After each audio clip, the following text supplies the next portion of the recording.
It had taken me years of scraping together every extra dollar, skipping vacations, and working overtime just to make it happen. But the day I finally closed on that house, I felt like I'd won the lottery. Tucked in the backyard was a beautiful private pool that sparkled under the sun like it was waiting just for me. That first night I slept like a king, windows open, the quiet hum of the neighborhood lulling me into the deepest rest I'd had in years. I woke up the next morning thinking this was the beginning of something peaceful, something earned. Then the sound hit me, splashing, loud laughter, music thumping from a Bluetooth speaker. I stepped outside in my robe, heart already pounding, and froze. There was a full-blown pool party happening in my backyard. 3 women lounging on my chairs, drinks in hand, colorful floats bouncing across the water. Leading the whole scene was a woman I would later know as Karen. She wore a wide straw sun hat, oversized sunglasses, and carried herself with the smug confidence of someone who believed the neighborhood belonged to her. I walked up and said firmly, "Excuse me, this is private property. You all need to leave." She barely turned her head. "Who are you?" she asked, as if I were the intruder. I told her I was the new owner. She scoffed, claiming no one had told her about any sale and that her realtor contacts would have mentioned it. I repeated myself, voice steady but clear. She stood up slowly, water dripping onto my deck, and gave me a tight little smile. "We'll see about that," she said, before gathering her friends and sauntering out like she owned the gate. That night I sat in my living room, staring through the window at the now empty pool. A cold feeling settling in my chest. Something in the way she said those words told me this wasn't over. I didn't know how deep her entitlement ran, but I could already sense the storm coming. The days that followed proved my gut feeling right. I decided to fight back the right way first. I installed security cameras with wide-angle views covering every inch of the backyard, especially around the pool. Then I put up bright yellow private property signs on the fence and gate. They were bold, impossible to miss. I thought that would be enough to send a clear message that my home wasn't a community resort. But Karen treated rules like suggestions meant only for other people. The camera footage didn't lie. Every time I left for work, she appeared. Sometimes she came alone, lounging in my chair with a book and a drink like it was her personal cabana. Other times, she brought friends, snacks, towels, and even a ridiculous giant inflatable swan I'd never seen before. They laughed and splashed as if they owned the place. I noticed she always entered through the back gate, and the lock showed no signs of forced entry. That's when it clicked. She must have made a copy of the key from the previous owner. Frustrated and running out of patience, I went to the HOA president. I laid out everything, showed the footage, and explained how she was trespassing repeatedly. She listened with a bored expression, then simply shrugged. Turns out she and Karen were close friends. The dismissive attitude made perfect sense now. There was nothing they could or would do. I walked out of that meeting feeling completely alone in this fight. The system that was supposed to protect homeowners was protecting the bully instead. The anger kept building. Every new clip on my phone felt like another slap in the face. I had tried the cameras, the signs, the proper channels. Nothing worked. Karen's boldness only grew. That's when I realized if I wanted this nightmare to end, I couldn't wait for someone else to fix it. I would have to handle it myself. And this time, I would make sure the message finally got through. I knew I needed a solution that was clever, targeted, and above all safe. So I reached out to my old buddy who works as a chemist. Over coffee, I laid out the entire situation. Karen's repeated invasions, her complete disregard for boundaries, and most importantly, her vanity. From reviewing the camera footage, one detail stood out clearly. Before every swim, she would spend a good 5 minutes carefully lathering herself with the same expensive brand of sunscreen. It was her ritual, her armor. That became my golden ticket. I told him I wanted something harmless to anyone else but dramatic when it interacted with that specific sunscreen. He was intrigued by the challenge.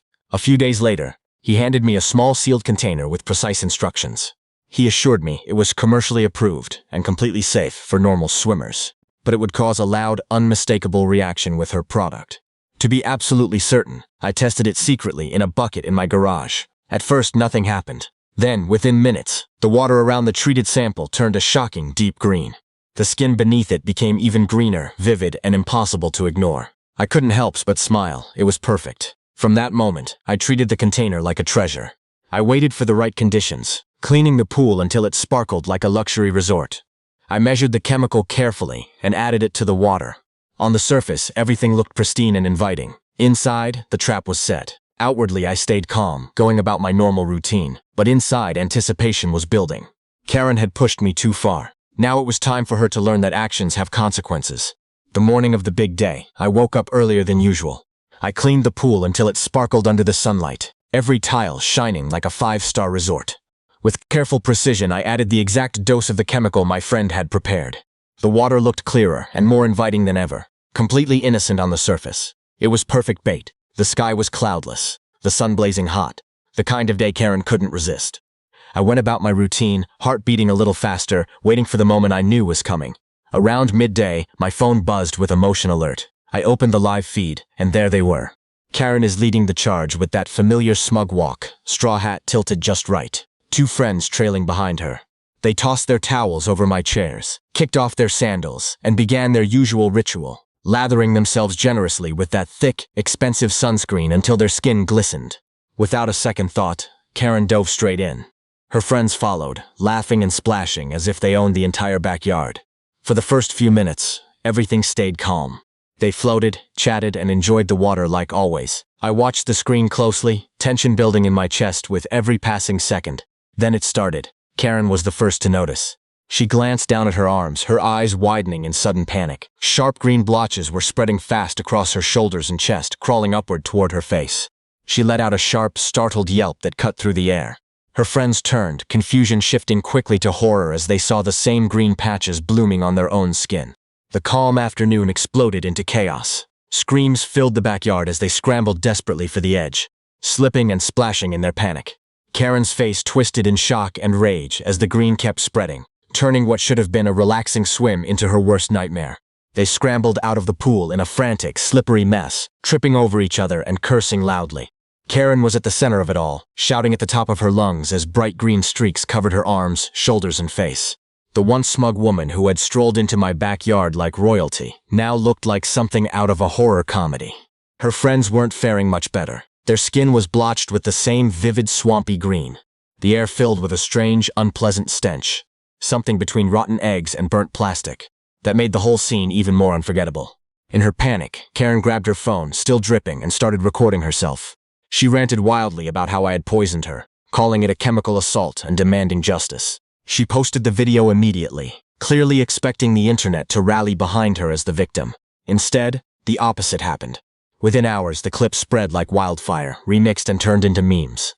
My personal favorite was the incredible sulk and swamp Karen. People across the neighborhood had already seen the footage.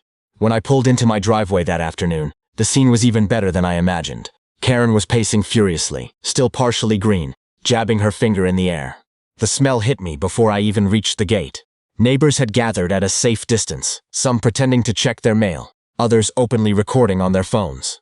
The moment she spotted me, she charged forward, face twisted in rage. "You'll pay for this," she screamed. "You think you can humiliate me? I'm going to own this house after I sue you." One of her friends tried hiding behind her, but it was useless. The crowd was already laughing.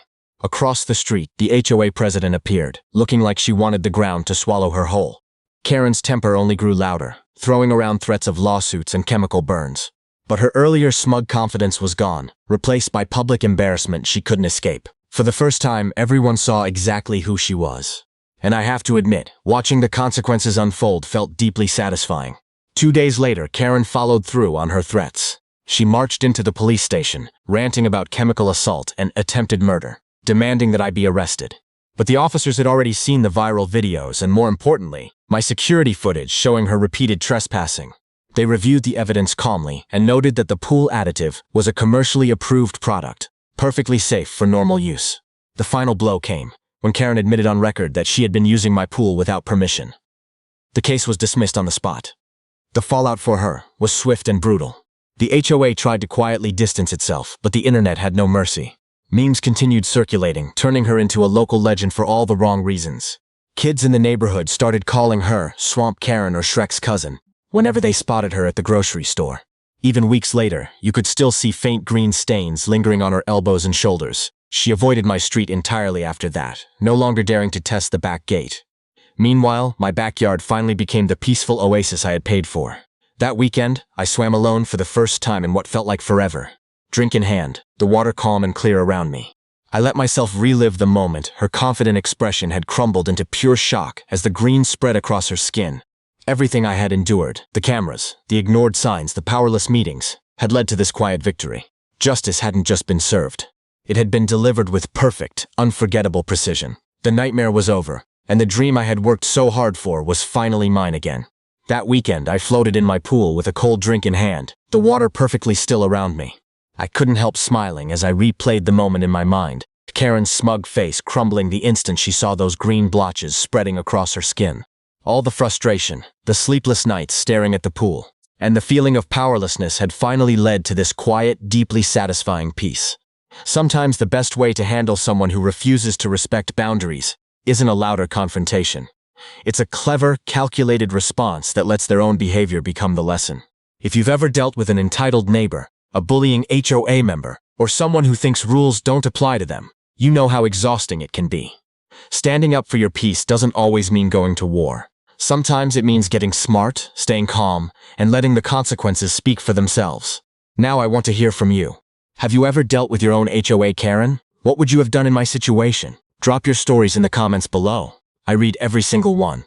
If you enjoyed this story of boundaries and clever justice, hit that like button and subscribe for more real-life HOA showdowns and neighbor revenge tales.